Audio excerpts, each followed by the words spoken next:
learned that you grew up in Columbia, South Carolina, and your Yes. family is a family of pranksters. Your Yeah. grandfather was born April Fool's Day. I wonder, with that kind of almost family legacy of pranks, what was it like growing up in your family?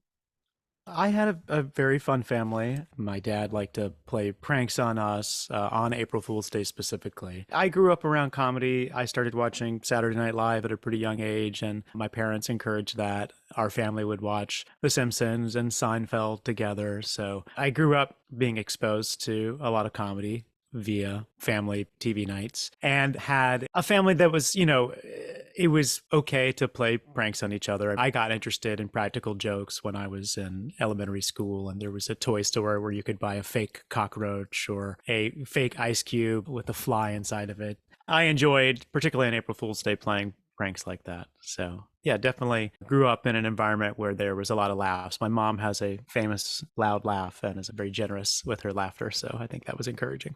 Looking back to your childhood, what would you say is the prank that you're most proud of? Oh, as a child, I don't think I really did anything that was too elaborate growing up in terms of pranks. Once I got to college, I started doing a lot of pranks on friends. I had one friend, Ken Keach. We would take turns pranking each other.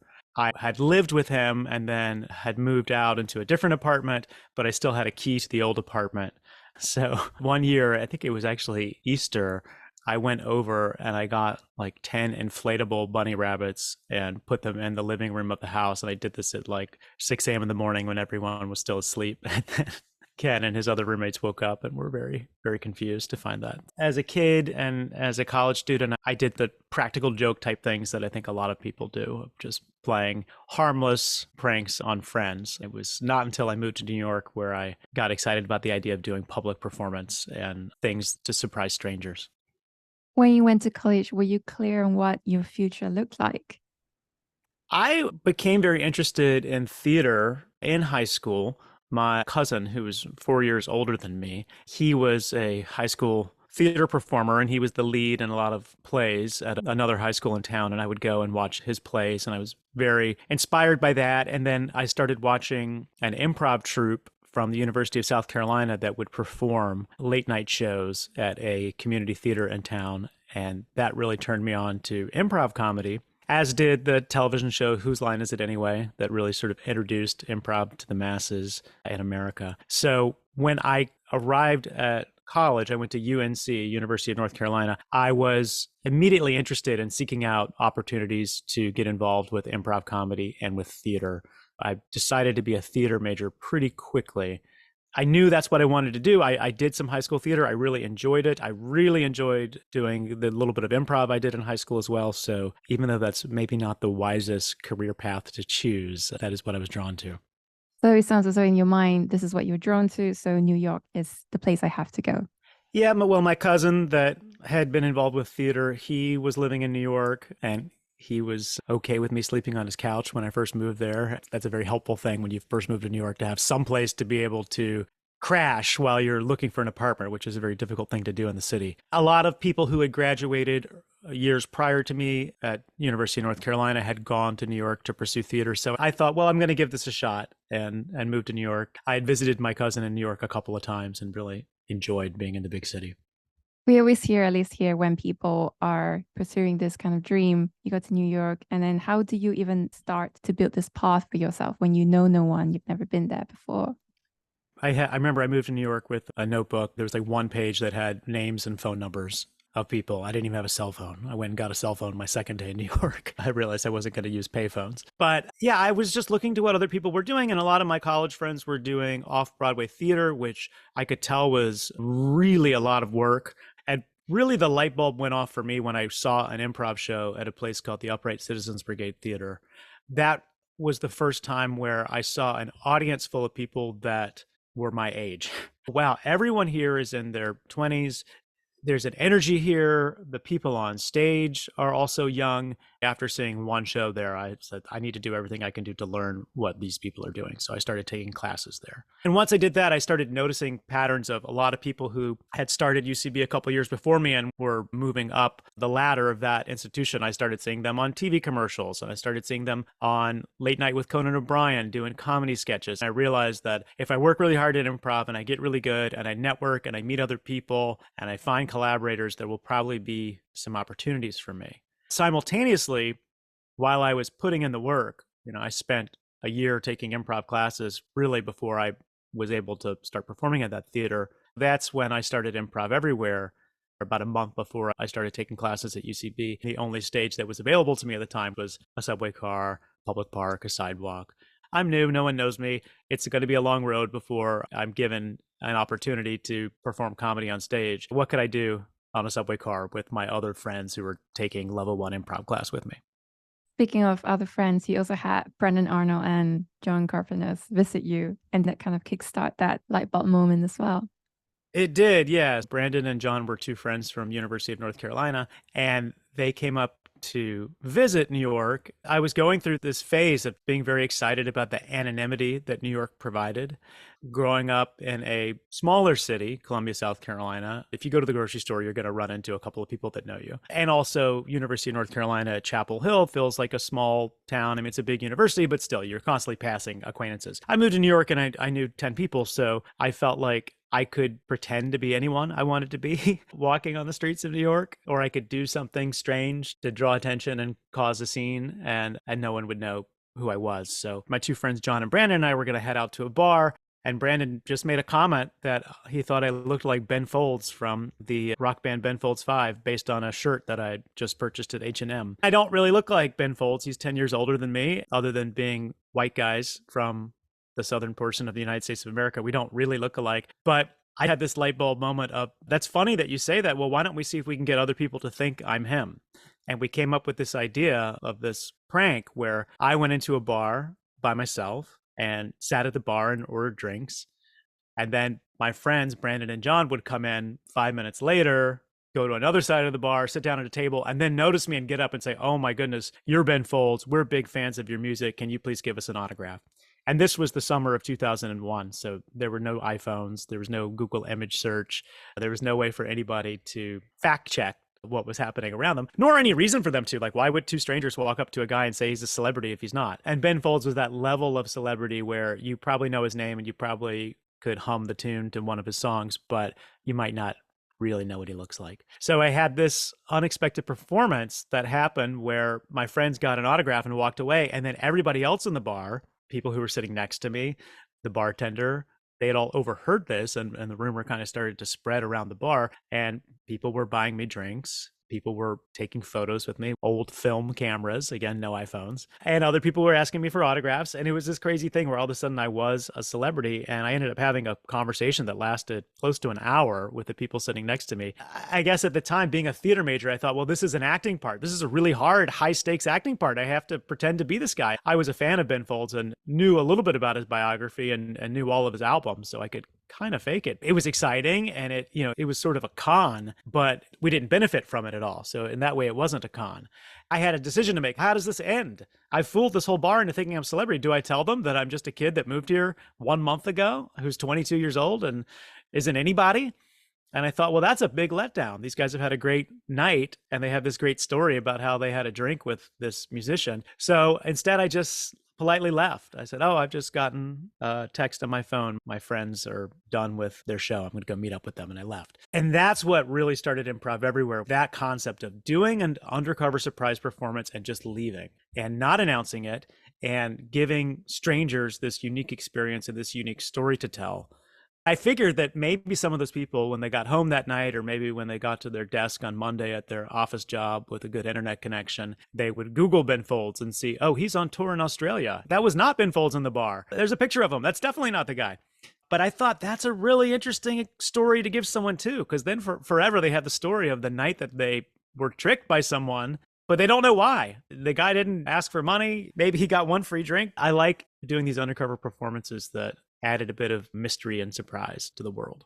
And you also had your own story as well, because 5 years later, Ben Folds himself emailed you. What was that like? Yeah, that story has a crazy ending. So that was the beginning of Improv Everywhere. I wrote up that story that I just told you, and I put it on a GeoCities website that I built for this purpose because I thought, well, this was a crazy thing that I did. I should write it down and send the link to people. And then I thought, well, now I have a website. I should do more crazy things and write them down. Maybe I could even take pictures, or one day I could afford to buy a video camera. But I told that story as the genesis of Improv Everywhere for 5 years as Improv Everywhere started getting more popular. One day I got an email from Ben Folds expressing interest in doing something together when he was coming to tour New York City. It turned out that the bass player in his touring band was a fan of Improv Everywhere and knew the story and had told Ben. So at first I thought someone was maybe pranking me when I got the email from my contact form saying Ben Folds. But it was really him, and I pretended to be him on stage at Hammerstein Ballroom, a big concert venue in Manhattan. At the start of the show, Ben developed this idea with me. I walked out wearing Ben's glasses and dressed like him and went to the piano and started playing. I was lip syncing and playing along to a pre-recorded CD. At about 20 seconds, the CD started skipping. And everybody in the crowd thought, oh my goodness, Ben Folds has been caught lip syncing and faking it and using a backing track. People started booing. And then the real Ben Folds came out and punched me in the gut, stage punch, and started the show. Never commented on it, just started the show. So everybody in that crowd just thought, what? Why was there an imposter at the beginning of this show? It was never explained, which I loved. So that was a really fun, exciting experience to get to do that. 5 years later, clearly Improv Everywhere has evolved and you have a clear idea of what it's going to stand for. But at the very start, you also had Anthony and Ken become your roommates. And you said before that really helped to accelerate things. I wonder in what way. Yeah, a lot of my early collaborators with Improv Everywhere were my roommates. Anthony King was someone I'd done improv with in North Carolina, and I moved in to his apartment along with another guy, Scott Brown. The two of them have a Broadway musical that's debuting in 2 weeks that they wrote in that apartment while I was sitting on the couch listening. Wow, that's a long time ago. Yeah, well, they produced it at the UCB Theater for years in the early 2000s, and just the stars aligned, and it's now going to be on Broadway, so it's pretty exciting.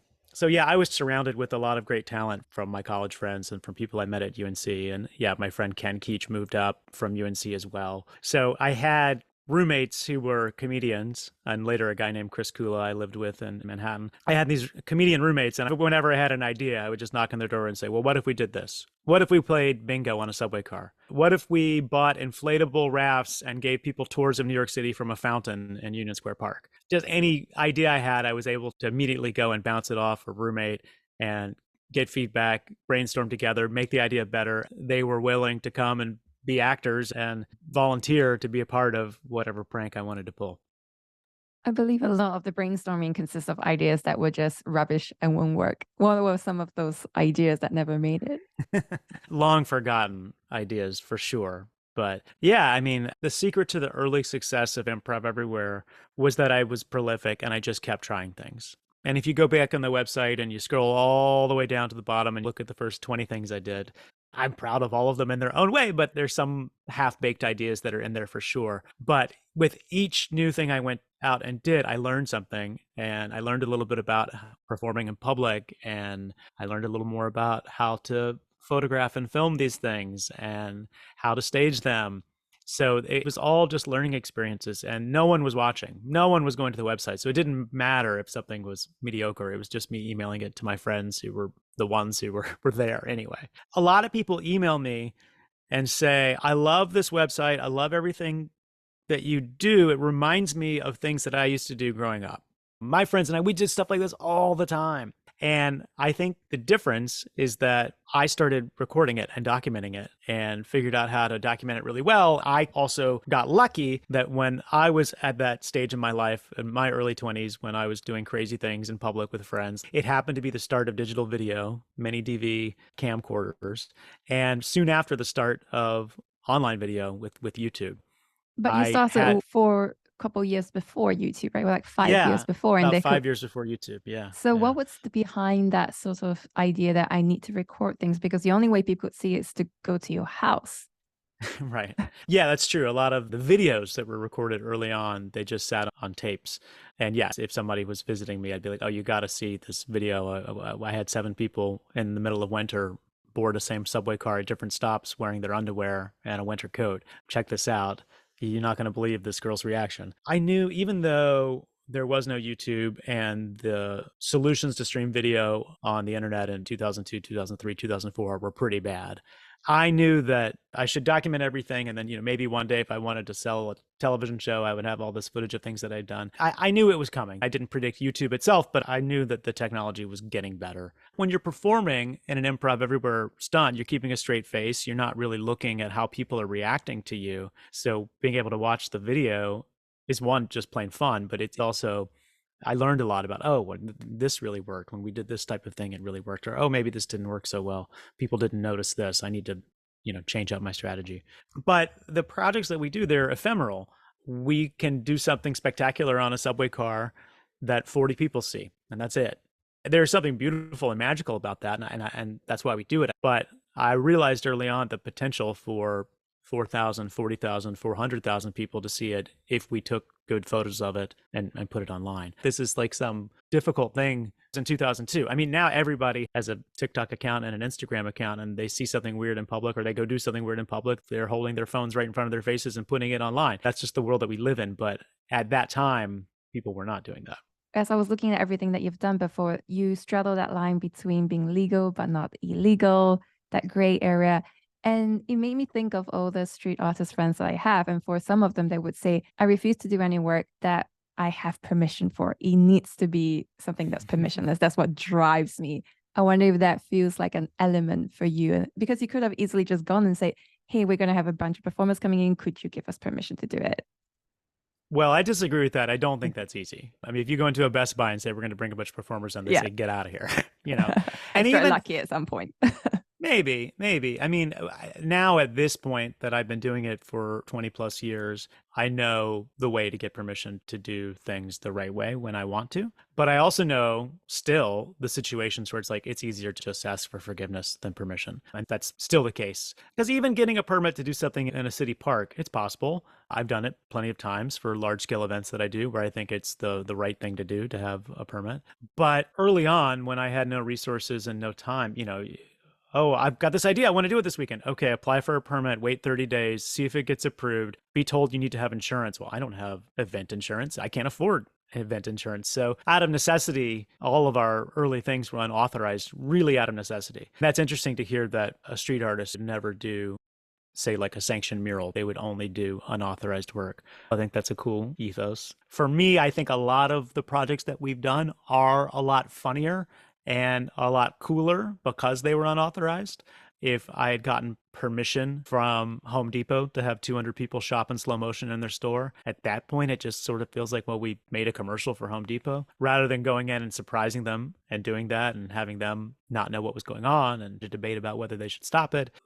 It's much more experimental and exciting when you don't have permission. At the same time, you run into problems. Best Buy, dialed 911 and called the police on us. We've had a couple of incidents like that. I've found that to go and do a performance in a retail store is a challenge. I mean, people do TikToks by themselves dancing in a Target or something like that, and I'm sure that's fine. But if you're getting an organized group of people to go into a retail store and do something weird, you should be prepared for the police to be called, which is why I tend to avoid it. But I'm not saying I'll never do it again if an amazing idea doesn't come up. You said before that you know how to get permission the right way. What is the right way? We do our annual MP3 Experiment project where people are listening to instructions on headphones, and it's sort of a silent disco meets flash mob meets party. It's the event that's really special to me. Around 2,000 people come out to that event in New York. The early days of that event, we would say, okay, we're going to do it in this big field in Central Park, and 300 people might come, and it's fine. By the time it's almost over, maybe somebody that works for the park will see it and start to ask questions, but then it's over and it's fine. But when you're bringing 2,000 people somewhere, it's not fine. You have to let people know. So it's work. Every year I have to find a new location for this event, and I have to convince someone who works for a park or business improvement district that this is a good idea. Fortunately, now that I've done it for so many years, I can show videos of past years and show all the other places that have agreed to do it and have been happy with it. So things get easier. But when you're starting out, it's pretty hard. Not that people are not inclined to say yes to a random person who wants to do something crazy. You said before, ask forgiveness rather than permission. I wonder, how do you ask for forgiveness? For instance, that YouTube performance on the rooftop. you never break character. You never actually explain. He pretended he was still Bono the whole way. So how do you ask for forgiveness? Yeah, well, the guy playing Bono didn't break character, I guess. But yeah, I mean, when I say ask for forgiveness and not permission, it's really important to me. There's the golden rule of the prank, which is I'm not going to stage a prank or a surprise that I wouldn't want someone to do to me. I'm not going to stage something that I wouldn't want to happen on my sidewalk. I don't have a store, but or in my dad's store. My dad has a retail store, and I think if a bunch of people came in and froze in place in the retail store, that'd be fine. Everybody probably buy something on the way out, and it'd be fine. But I can understand how those types of actions are stressful for someone who doesn't know if it's something more sinister. But I think if you're doing something that's positive, that's harmless, that's safe, that's well thought out, then I think you can ask for forgiveness. My strategy often with things, if someone seems to be concerned with something I'm doing, is just to let them know it's almost over. We did a thing on a subway platform once called the Subway Spot. We took the hottest subway platform in the city at 34th Street and 6th Avenue, and we basically turned it into a steam room, a spa experience with people walking around with bathrobes, and there was massages and misting stations, iced fruit water and things like that. And we had no permission. We just did this on a live subway platform. You would never, ever, ever, ever, ever be given permission to do that, no matter how much money you were willing to pay.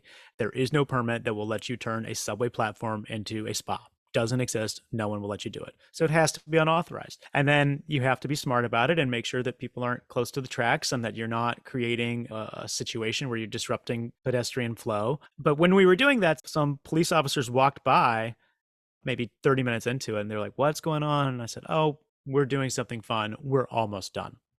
And they're like, "Oh, okay, so when we come back 30 minutes from now, you'll all be gone?" I said, "Yes, we will."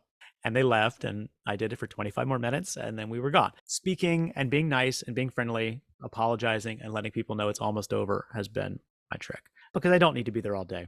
We're doing something fun, and that's okay if we do it for an hour and not 2 hours. The U2 prank that you mentioned was a different situation. So that was back in 2005, and U2 was playing some shows at Madison Square Garden. I lived in an apartment across the street from Madison Square Garden. It was a 4-story apartment building with a roof, and I had access to the roof. And my roommate, Chris Kula, was a drummer in a cover band. We decided to dress his cover band up like U2 and have them perform U2 songs right before the real U2 show. So when there were lots of U2 fans in the area on their way to the venue, it would look like U2 was doing an extra surprise performance 2 hours before the actual show. And the police came. Neighbors complained. It was loud. It was 5 o'clock in the afternoon, but people complained. At that point, I think the guy playing Bono, my friend Ptolemy Slocum, made a little bit of a mistake, but he stayed in character and sort of insisted that he was Bono and didn't need to give his driver's license over to the cops. And, because everyone knows me. yeah, because everyone knows who I am. I'm famous. I'm Bono, even though it's just a 27-year-old comedian wearing a wig.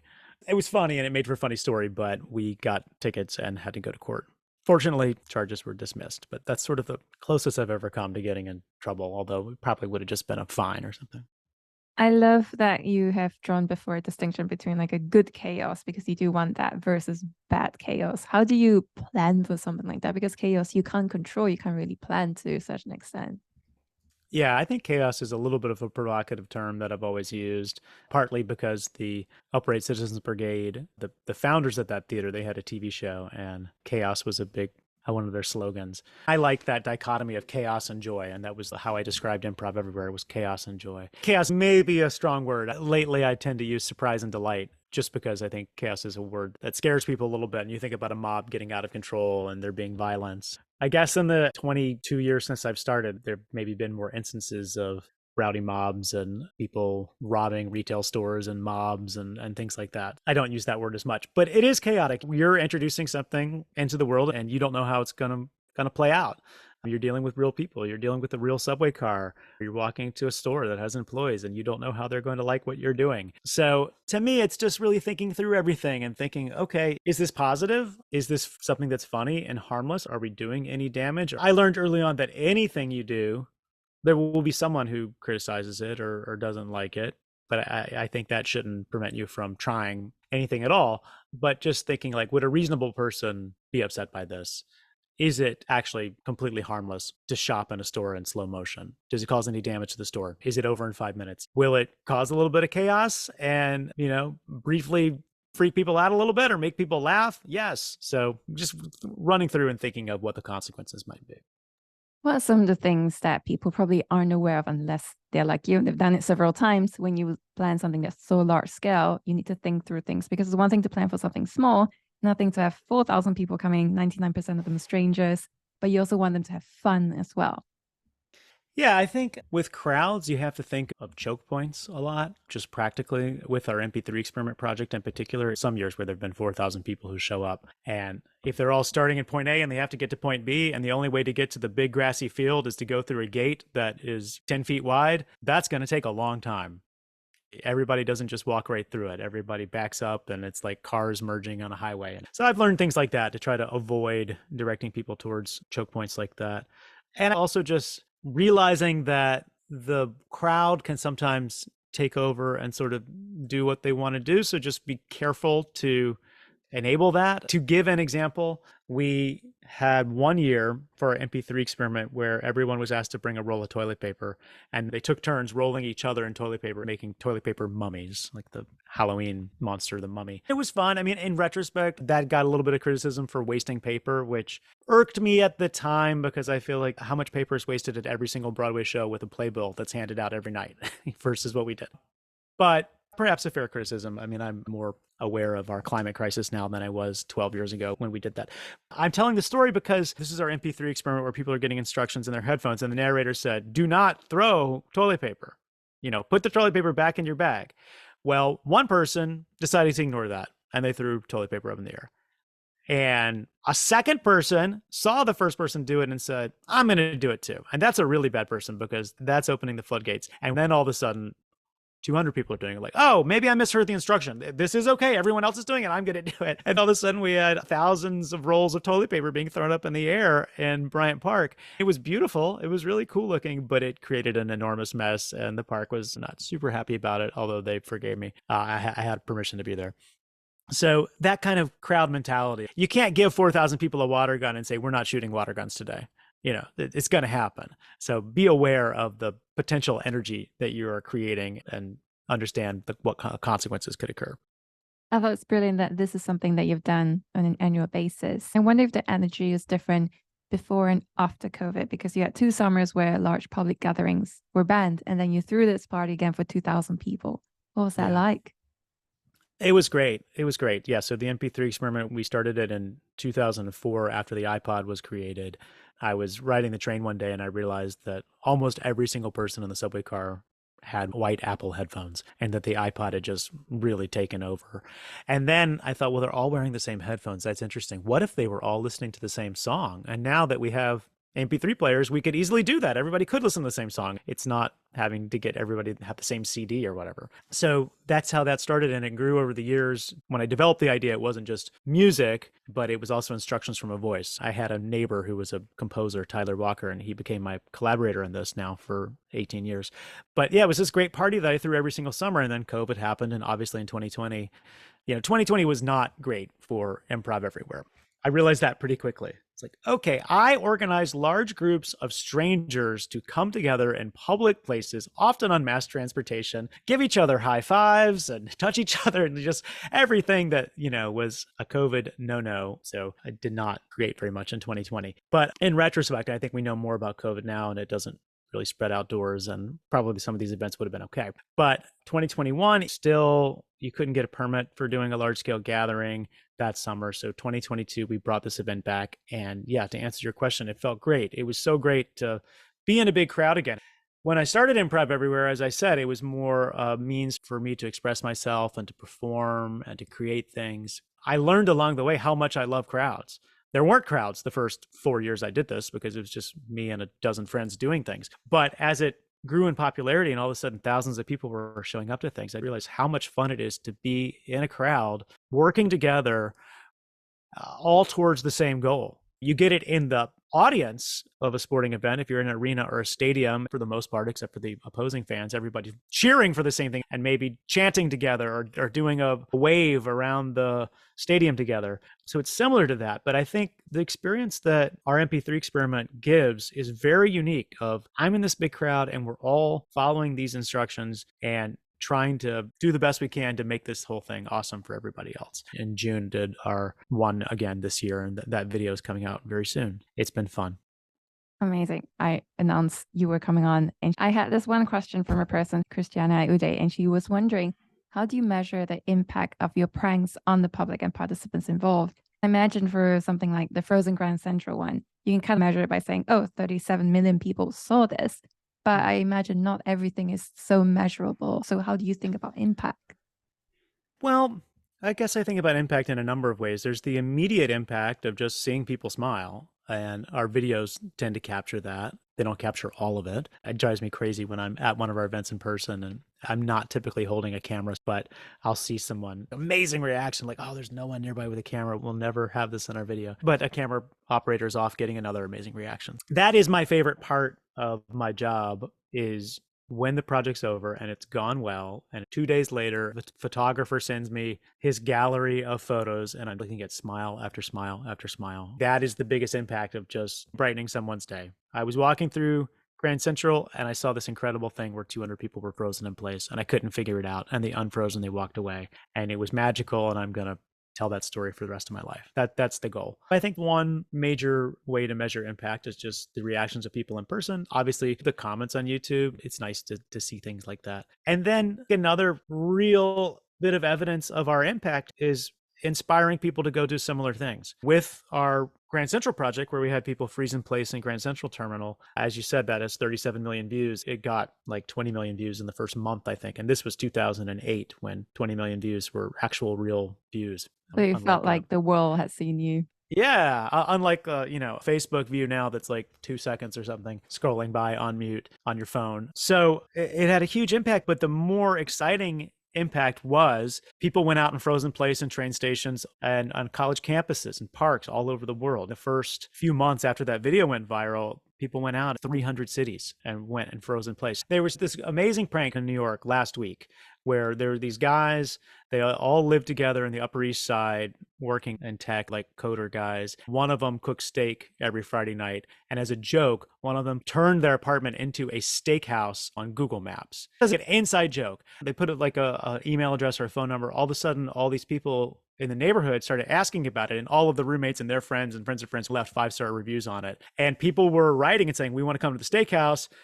And they would say, well, it's very exclusive. There's a waiting list. And they got this waiting list together, and they had like 100 names in the waiting list. And they decided to actually do a steakhouse at a different venue nearby and invited these 100 people to come to this fake steakhouse that was made real for one night only. I think this is a hilarious prank. And they did their best to do, I mean, it wasn't an amazing night because it's just some dude cooking steak. But one of the guys behind that just emailed me yesterday and said, I want to let you know that I grew up watching your Frozen Grand Central prank and your Best Buy prank, and all the things that you did were an inspiration towards us actually doing this thing. That made me so happy to receive that email. Something I had nothing to do with, but to know that our history of doing things is inspiring other people to go out and do silly, ridiculous, fun stunts is very heartening. It's amazing. I think that's the beauty of creating online. Decades later, you would still see the impact from many, many different people, especially those who are seeing it for the first time 20 years later. Yeah, and I have so many people, and this makes me feel old, and I'm 44 now, but I have a lot of people who tell me, I grew up watching these videos, like, oh my God, I was in middle school when Frozen Grand Central came out and I'll never forget it. Or I still know the lyrics to your surprise musicals. I used to sing them with my high school friends. It makes me feel old, but it's pretty cool. That's incredible. I wonder what about for you when that video went viral on Grand Central, and when it went viral, it really went viral.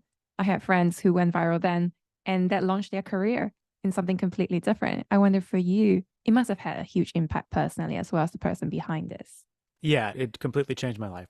And the full story behind that video is that that project was actually made for a pilot for NBC. So I had an opportunity to make a TV pilot, and it didn't get picked up. It was going to sit on a shelf and never be seen ever. And that broke my heart because 200 friends of mine and some strangers that I didn't know, friends of friends, people on my mailing list, had come out and done this amazing thing. I didn't know how good the video was. I thought it was good. Although maybe it's not that good because NBC decided not to turn it into a TV show. So it was, at that point, a failed video. But I really was upset that I couldn't do anything with it and that it was not going to be aired on television. So I emailed one of the executives at NBC and sort of had an unwritten agreement that, like, why don't you just put this online? Nobody's going to notice and no one's going to care. And we never And had then the this world call. noticed. And then the world did notice. This is covered in the documentary about Improv Everywhere. The Today Show, which is NBC's big morning news program, emailed me and said, "We love this video. Can we please show this on NBC? Will you come on and do an interview about it?" I was like, "Yeah. I'll sign a form saying you have the right to show this." No problem. In probably 2008, YouTube was curated by a person, and I met her. Wow. What did she Um, say about the I, algorithm back then? That must have been Yeah, crazy. she was the algorithm. Yeah. Her name was Felicia, I think. I'm forgetting her last name. I was at a conference, VidCon, one of the early VidCon conferences, which is like a YouTube online creator conference, and sat down with a friend to have lunch. And she sat down and we got to talking and she realized who I was. And she said, "Oh, I'm the one that put a lot of your videos on the front page." It wasn't just Frozen Grand Central. That was probably the second or third video she had put on that front page. And we probably had 2 or 3 after that got put on the front page. Now, if you go to youtube.com, it's tailored to you based on your watch history, who you subscribe to. But that front page, it was like 5 videos a day chosen by this woman. And if you were yesterday's, you would just be moved down and you would be on that front page for a few days. If your video was good, if it had a good thumbnail or a good title, it would go crazy. And there's a lot of early YouTubers whose careers were made by one person's decision to do that. I think it's a lot better than an algorithm deciding. But yeah, that video got so many views at that time. I was just inundated with emails and requests. I ended up just saying yes to a lot of opportunities. There were a lot of people that said, "We want you to freeze in place. Can you come to England? Can you come to France? Can you come to Germany?" And I just said, "Yep, I can. Can you buy 2 plane tickets? Because I want my girlfriend to come too." I ended up kind of getting to travel the world for free for a few years there. And I can largely put it back to that one video going viral. Do you start thinking or having some kind of an identity crisis of, am I going to be the Frozen guy? Yeah. Yeah. That trick of having people freeze in place in public is a trick that I have used in other videos. It's so easy. And if you Including the get MP3. Yeah.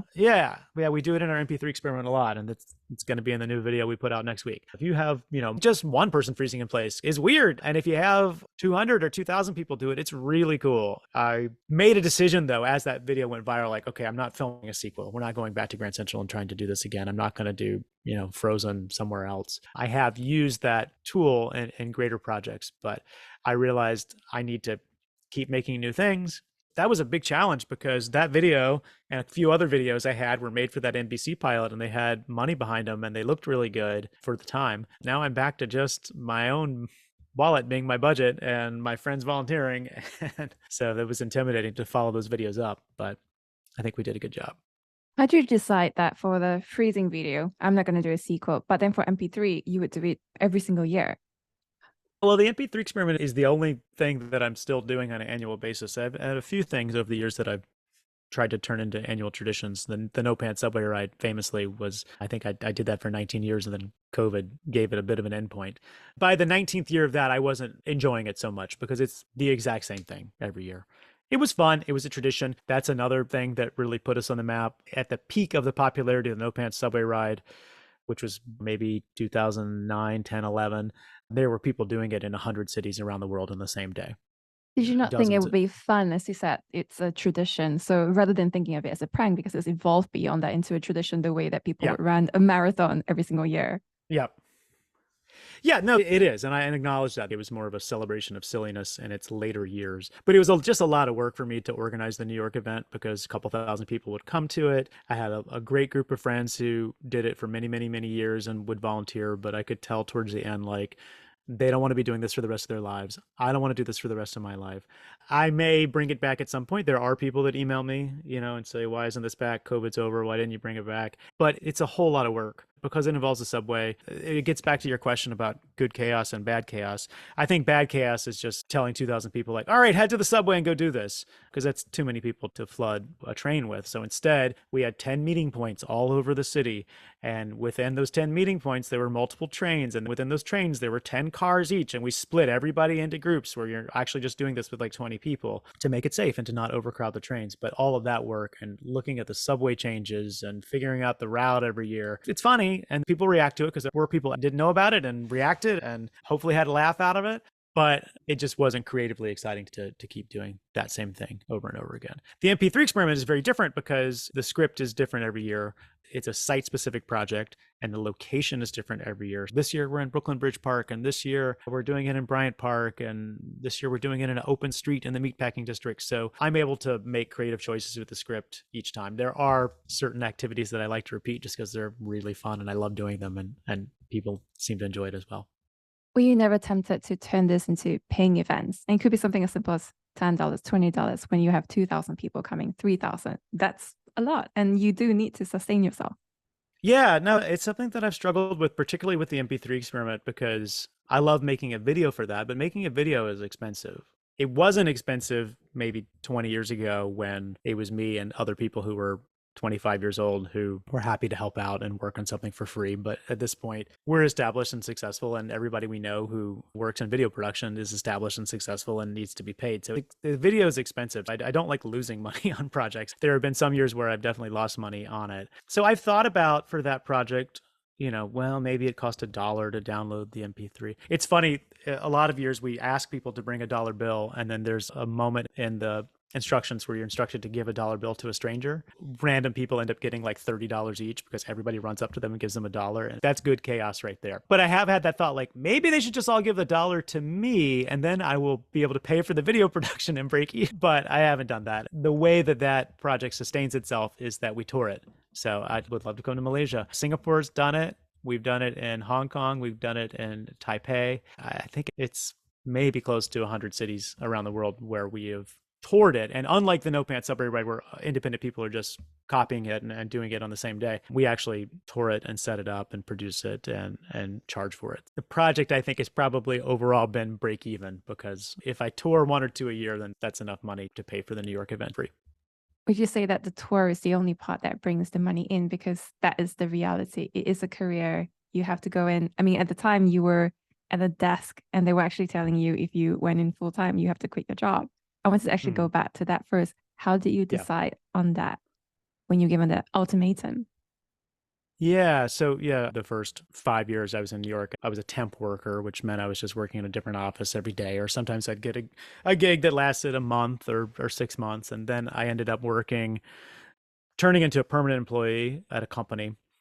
It was just coincidence. I was randomly assigned to this company as a temp worker just to be a secretary, but the company was an event marketing company. It's such a long name as well. It's like Vetter Burger McNally. That's a different company. Maybe the first temp job I ever had was for an ad agency called Mesner Vetteri Burger McNamee Schmetterer.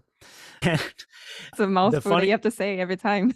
Right. And I was the receptionist. So every time the phone rang, I had to say Mesner Vetteri Burger McNamee Schmetterer. And I worked there for maybe a month. I will never forget the names of the people that owned that advertising firm and the order of their names, because I had said it 1,000 times a day for 1 month. So I just worked random jobs like that. And then I ended up working for this company called Jack Morton, which was an event marketing company. It had nothing to do with the fact that I was staging events. It was just coincidental that I was given this temp job and then it turned into a permanent job. But it was funny because the people there started realizing, as I was getting more popular, word spread around the office, like, oh, he's organizing really successful events on his website. And they wanted to promote me to being in the creative department and not just being someone's secretary. But I realized that I would have to really dedicate myself full time to the work, and that would take away from Improv Everywhere.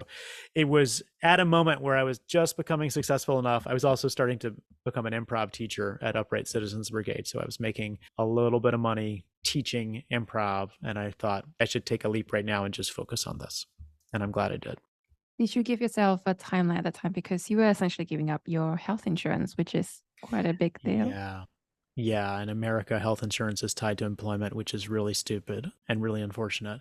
But I guess 26 at the time, and was able to get like New York State health insurance. But it's scary to leave a steady job when you're in New York and you have rent. But I saw that things were starting to happen to me, and I realized I could just teach more and more improv and at least be able to survive on that. I was very lucky to have UCB Theater and to be able to have that skill to be able to teach improv at night.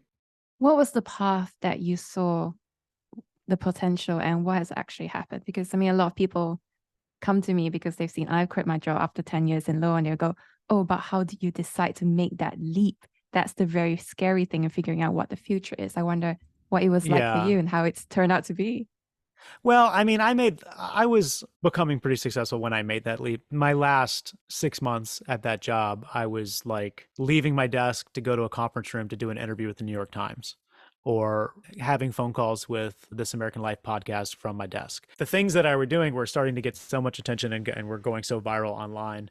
I quit that job in 2005, and the job title influencer didn't exist, or content creator, or whatever people are saying these days. So what did So they call you back then?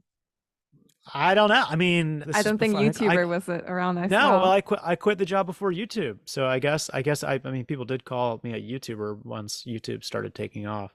I don't know. I remember in 2006, I went to the Aspen Comedy Festival, and this is a big comedy festival that they had every year that really made a lot of people's careers.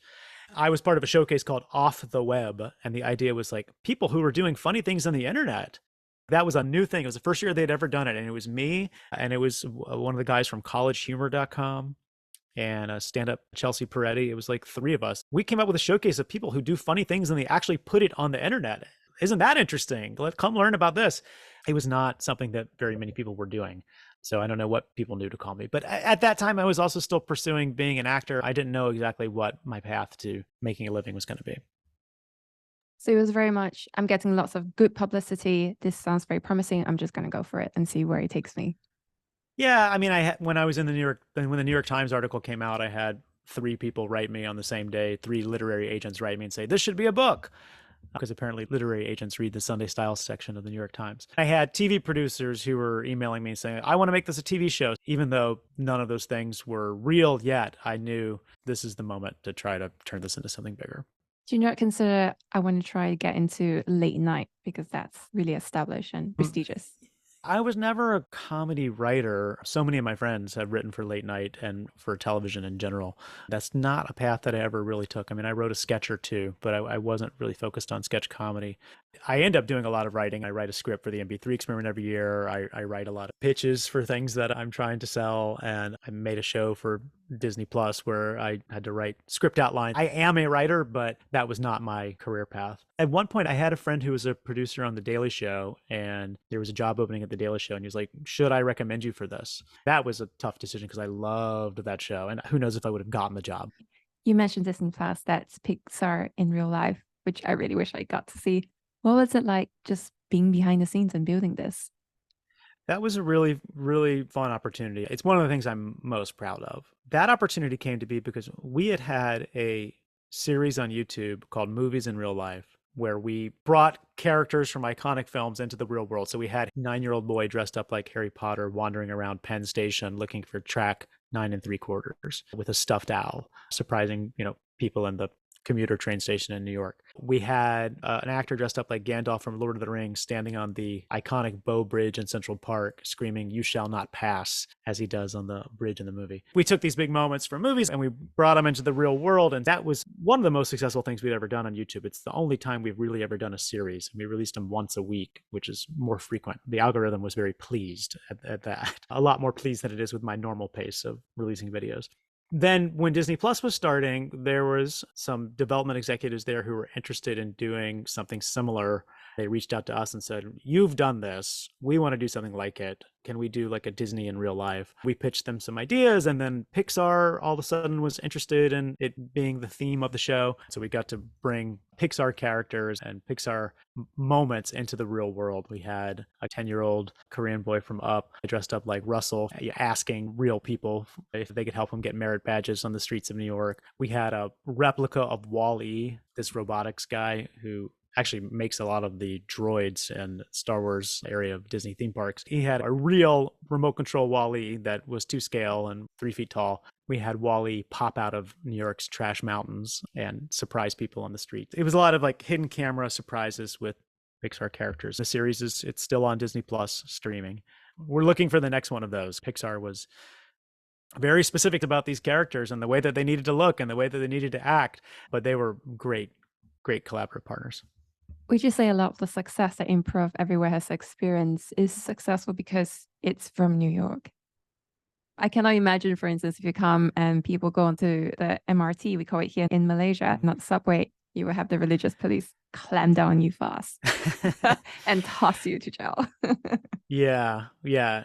Well, the no pants subway ride doesn't work everywhere, but the no pants subway ride happened in subway systems in 20 countries at one point. But every year they would be like, "Oh, Tokyo police arrested people for being in their underwear," and I think in India once there was an issue, in Russia once there was Yeah. an issue. So there's definitely different social norms that can be broken in some places and can't be broken in other places. I think New York is really special for these types of events. What's great about New York is that we just have so much public space with foot traffic that is enjoyed by people. Most of North America, people get around by car, and all of our infrastructure is highways and roads, 45-mile-an-hour speed limit road with shopping centers next to them. So if you see people who are doing similar things to me, or people that are doing public stunts or pranks on TikTok, a lot of times they go to Walmart or they go to Target. That's in a lot of parts of this country, that's where you see other human beings when you're shopping.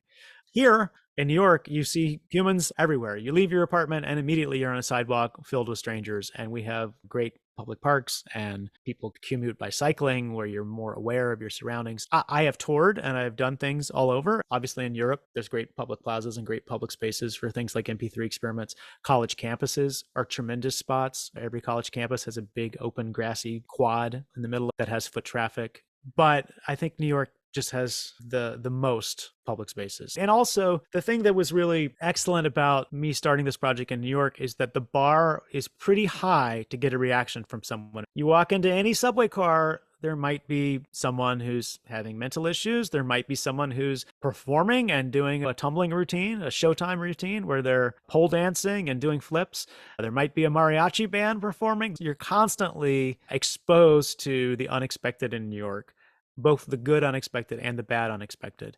I realized very early on in my career that you have to do something that's truly remarkable to get a New Yorker to react and really notice. So I think that raised the bar. It's easy for somebody in the middle of the country to go into a Walmart and make a fool of themselves and get someone to react to it.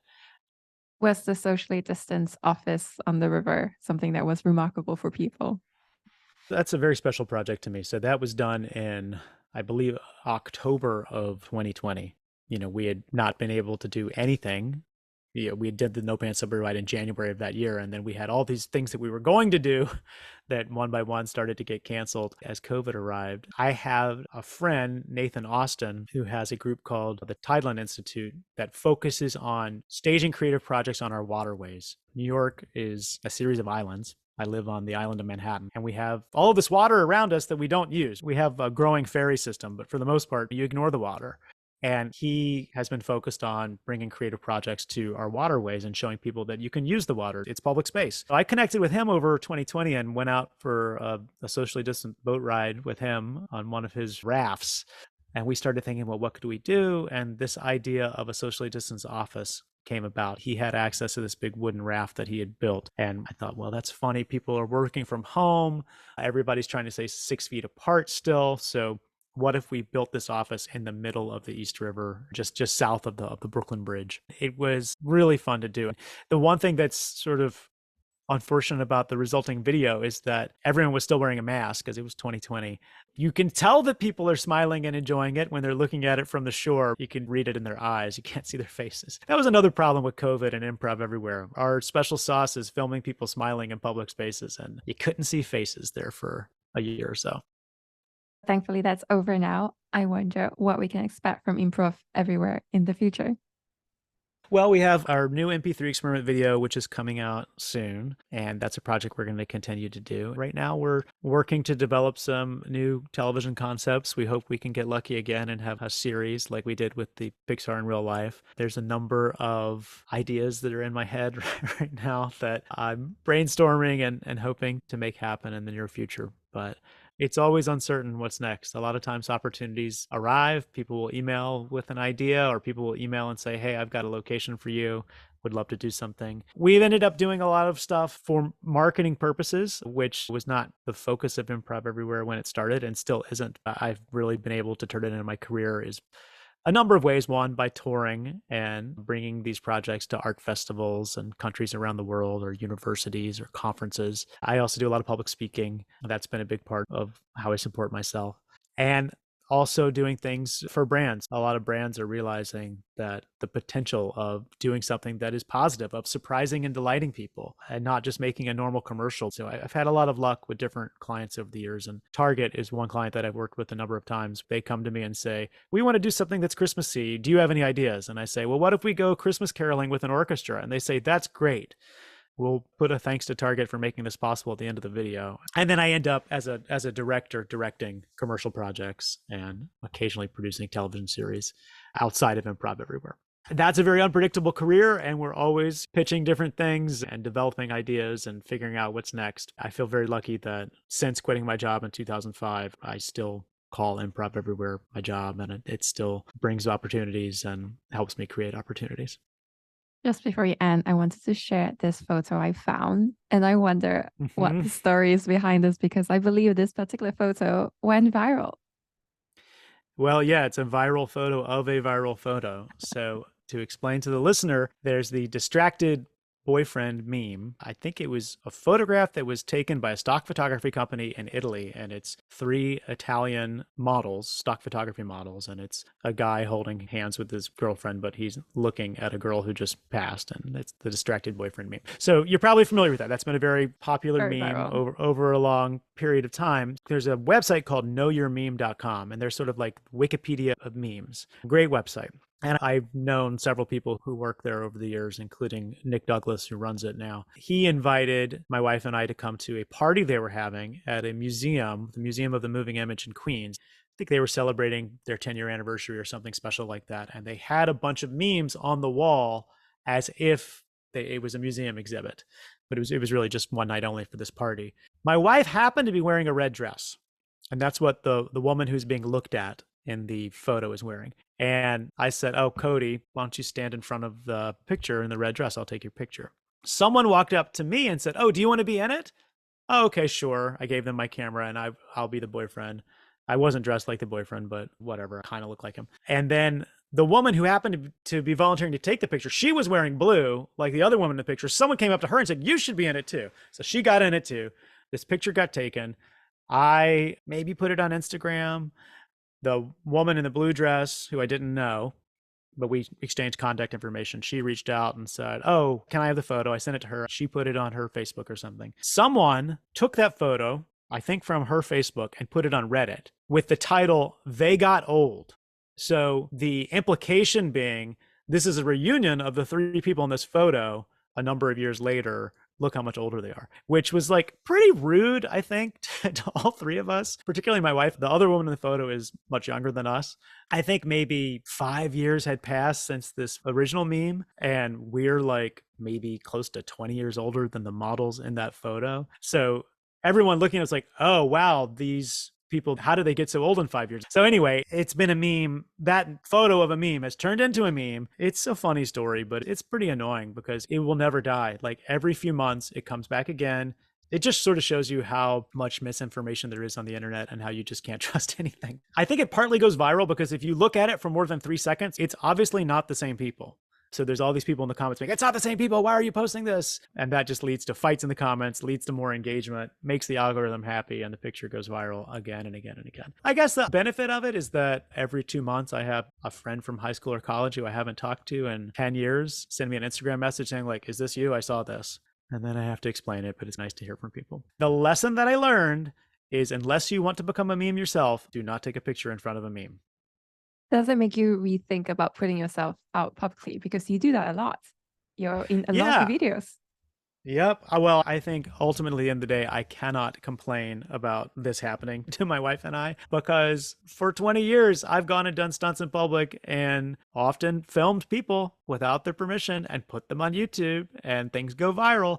Now, if you're someone who is in Grand Central's terminal smiling at people frozen in place, it's probably not going to have that much of an effect on you. By the way, when we do projects where we're surprising one person at a time, at least in maybe the last 15 years, we do ask for someone's permission after the fact, say, hey, is it okay if we put this on YouTube? Because that was kind of a tough thing to struggle with because, as I said earlier, like really the magic of these things is that Ben Folds walks out of the restaurant and you never hear from him again. The guys who were in their underwear in the subway, they just left. But once I had a YouTube channel that had over 1 million subscribers and I knew that this person was going to maybe be the main character of this video or they're going to be a big part of this video, then I feel the need to say like, hey, could you sign a release form and be in this video? So that's kind of on a case-by-case basis. We did a project called the Torch Run for the Winter Olympics. We had someone dressed up like a Olympic runner, actually lit torch in Manhattan and asking if somebody would take it around the corner because they were injured, and they turned the corner and there's 200 people cheering for them and a news camera. And those people are very much like the stars of that video. So I think it's polite to say, is it okay if we use you? But all in all, I can't complain about people putting my image on the internet because I've certainly put a lot of other people's image on the internet, including my own, many times. I'm glad you brought up the release form because that was the thing that I thought, because I have a legal background, first thing that came to mind. And I had interviewed James Corden's boss.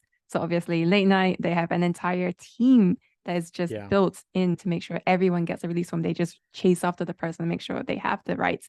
And I thought, wait, but for you, you don't have the kind of support that these people have. When we do have the support, we do it. So when we were making the show for Disney Plus, we had that. We had a team of people getting a release form because Disney wanted every single person who appeared, for more than a split second in those videos to be released because they're a giant corporation who has to worry about those things. For me personally, in the 16, 17 years that I've had a YouTube channel, which is crazy to say, I've had one person contact me and say, I'm not happy that I'm in this video. And YouTube was a blur tool. And I said, no problem, I'll blur your face. And I blurred his face and he was satisfied with that. That was just someone who was on a subway car who was glancing at, we did a twins prank where we had a time travel prank of twins showing up on a subway car. I was surprised because he was just looking and smiling, but not everybody wants their face on the internet. I get it. And fortunately, YouTube had a tool for me to be able to fix that pretty quickly. I wonder, for anyone who's listening and feels very inspired and they might want to do something similar, what's your one piece of advice for them? My one piece of advice is just to go try something. I have a lot of people who email me and say, I love Improv Everywhere. I'm trying to get something like this going at my college or in my hometown, but I just don't have as many people as you do, or it's just me and my 5 friends. And I write back and say, well, when I started, it was me and 2 friends. So 5 is enough. 2 is enough. Maybe 1. So if you're interested in this kind of thing, or really whatever your creative field is just try. I mean, so much has changed since the YouTube era. I think YouTube was the first thing that inspired people to be creators without having to ask someone's permission. When I was starting out, when I quit my job in 2005, it was like, well, I hope someone greenlights me. I hope I can sell a TV show to MTV or Comedy Central. I hope that a publisher will buy a book from me. There were all these gatekeepers, and then YouTube, particularly with the YouTube Partner Program, changed that. And now with TikTok and all of the modern day social media, you don't have to ask anybody to go out and make a creative project. Just go do it. And it's okay if it's not great at first. You'll learn and you'll get better. Charlie, it's been such a pleasure to have had you on. I love to end all my interviews with the same question. So the first is this: do you feel like you found your why? Do I feel like I found my why? I think so. I mean, I think the why that I do this is because I believe in public space. I believe in creativity in public space. I believe strongly in public space. And I believe in the power of performance to make people laugh and smile and brighten their day. I think anything that I can do that gives people that experience of being in a crowd and in a public space, working together with a crowd, that uplifting feeling is something that fulfills me. So I think my why is to advocate for creativity in public spaces and to try to come up with unique ways to bring joy and laughter to people in public spaces. What kind of legacy do you want to leave behind? I hope that my work with Improv Everywhere has showed that you can surprise people in a positive way. When I started doing this, the whole genre of prank in the late 90s and early 2000s was very much embarrassing people, angering people. There was a show called Boiling Points on MTV that was all about making someone reach their boiling point and how quickly can our comedians piss people off. And I actually have multiple friends who got cast to be actors in that show. And I know it was not a super fun show to make for that reason. I hope that our work has showed you can go do something spectacular that is a surprise, that has the sort of architecture of a prank, but end of the day is a positive thing. And then I hope there's also a legacy of performances in public spaces being something that's encouraged and something that spreads around the world. What do you think are the most important qualities of a successful person? I would say responding to email. I just have no time for people that don't email me back. Maybe email is not the medium of today. Maybe it's DMs on Instagram or whatever. I've had a number of times over the years where I've had an opportunity for someone and I wanted to cast them in something really exciting, and you write and it's like they don't write back, or they write back too late and it's like, no, I gave that opportunity to somebody else. You didn't write back. So if an opportunity comes your way, you got to respond. Two other things. One, being on time. There's no excuse to be late. Be 5 minutes early. I think that's a trait that people really respect. You're showing your disrespect for others. And then the third thing is remember people's names. It's something that successful people do. I have a notes document where I write down names that I'm trying to remember. My child just started kindergarten and there's a bunch of new parents that I've met. You know, it's hard to remember a bunch of new names at the same time, but I try to write down, okay, Jacob's dad is this name. People light up when you remember their name and give them that respect. Makes a big difference. Where can people go to find out more about what you are doing, support everything that you are going to be doing? So improveverywhere.com is where you can see the archive of everything we've done over the last 20 years. And we have a YouTube channel, which is Improv Everywhere. And we're Improv Every on Instagram as well. But really, I think the website itself. I know a lot of people don't go to .coms anymore, but take a break from your social media feeds and go to a website and poke around, and you'll see a lot of stuff from a long, long archive. And it's evolved a lot from your GeoCity days for sure. Yes, that's right. Our web design's pretty good now.